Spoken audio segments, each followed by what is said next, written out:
बहन के प्रेम में बंध कर आए भगवान जी। अयोध्या के निकट ही एक पौराणिक नदी कुटिला है जिसे आज टेढ़ी नदी कहते हैं। वहां पर एक राम मंदिर है। कहा जाता है कि भगवान राम ने यहाँ अश्वगंधा यज्ञ किया था और इसी जगह पर बाद में एक नया मंदिर बनाया गया। मंदिर में भगवान राम, सीता, लक्ष्मण, भरत, शत्रुघ्न और हनुमान जी की मूर्तियां स्थापित की गई। इस मंदिर को श्री अयोध्यानाथ सरकार के नाम से भी जाना जाता है। उस नदी तट के निकट ही एक भक्त परिवार रहता था। उनके घर में एक राधिका नाम की बालिका थी। उसकी आयु उस समय मात्र 2 वर्ष की थी। वे लोग नित्य श्री अयोध्यानाथ सरकार के दर्शन करने अयोध्या जाते थे। राधिका का कोई सगा भाई नहीं था, केवल एक मौसेरा भाई ही था। वह जब भी श्री अयोध्यानाथ सरकार के दर्शन करने जाती, उसके मन में यही भाव आता कि सरकार, मेरा कोई अपना सगा भाई नहीं है, इसलिए मेरे लिए तो आप ही मेरे सगे भाई है। राधिका ने कहा, सरकार, रक्षाबंधन आ रहा है, मैं राखी के दिन आपको राखी बांधने आऊंगी। ये कहकर राधिका घर आ गई और फिर उसने अपने सरकार के लिए सुंदर राखी बनाई और रक्षाबंधन पूर्णिमा पर मंदिर लेकर गई।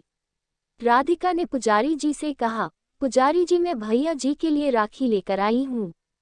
पुजारी जी ने छोटी सी राधिका को गोद में उठा लिया और उससे कहा कि मैं तुम्हें राखी सहित सरकार को स्पर्श करवा देता हूँ और राखी मैं बांध दूंगा। राधिका के स्पर्श के बाद पुजारी जी ने भगवान जी को राखी बांध दी और उसको प्रसाद दिया। अब हर वर्ष राखी बांधने का उसका नियम बन गया था। समय के साथ राधिका बड़ी हो गई और उसका विवाह निश्चित हो गया। वह विवाह पत्रिका लेकर मंदिर में गई और कहा कि सरकार, मेरा विवाह निश्चित हो गया है, मैं आपको न्योता देने आई हूँ। चारों भाइयों को सपरिवार मेरे विवाह में आना ही है।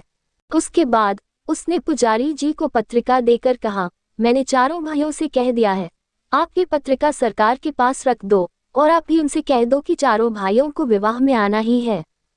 ऐसा कहकर वह अपने घर चली गई।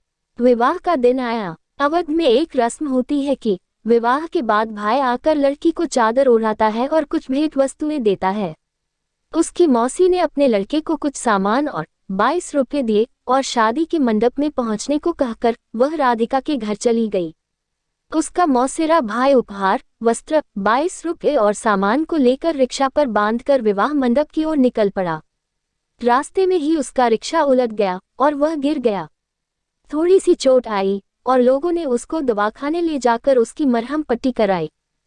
इधर राधिका घूंघट में बार बार मंडप से दरवाजे पर देख रही थी और सोच रही थी कि सरकार अभी तक क्यों नहीं आए। लेकिन राधिका को पूरा विश्वास था कि चारों भाई उसकी शादी में जरूर आएंगे। राधिका ने माँ से भी कह दिया कि ध्यान रखना, अयोध्या जी से मेरे भाई आएंगे। माँ ने उसको भोली समझकर उसकी बात को हंसी में टाल दिया।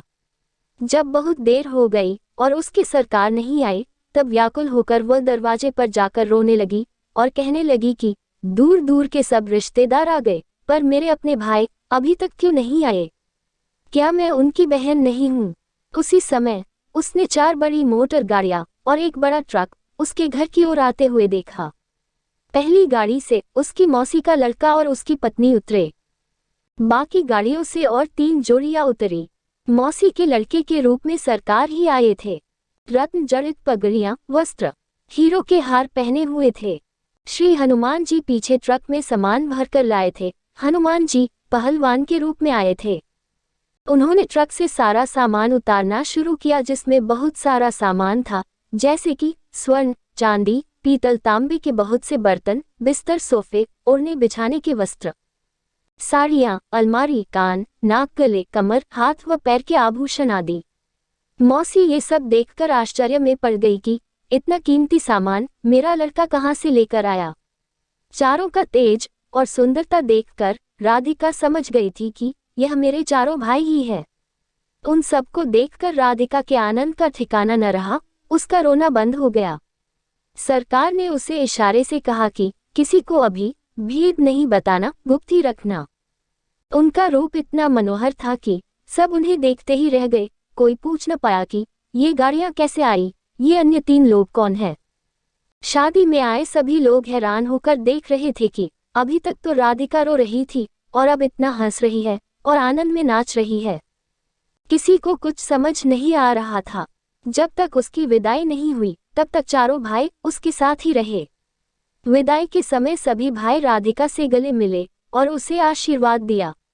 राधिका ने उनसे कहा, भाई, जैसे आज शादी में सब संभाल लिया वैसे ही जीवन भर मुझे संभालना। जब राधिका गाड़ी में बैठकर पति के साथ जाने लगी तभी चारों भाई अंतर्धान हो गए और उसी समय असली मौसेरा भाई किसी तरह लंगड़ाते हुए पट्टी लगाए हुए वहां आया। उसने राधिका को वस्त्र उड़ाए और 22 रुपये उसके हाथ में रख दिए।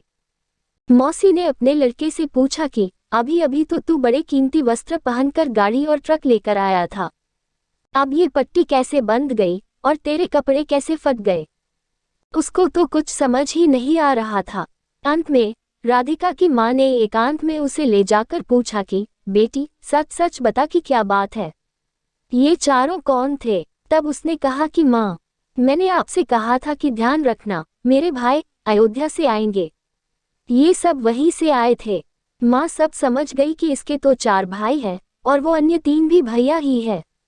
माँ जान गई कि श्री अयोध्यानाथ सरकार ही अपनी बहन के प्रेम में बंध कर आए थे और अपनी बहन को इतने उपहार, आभूषण और वस्तुएं दे गए कि नगर के बड़े बड़े सेठ नवाबों के पास भी नहीं थे।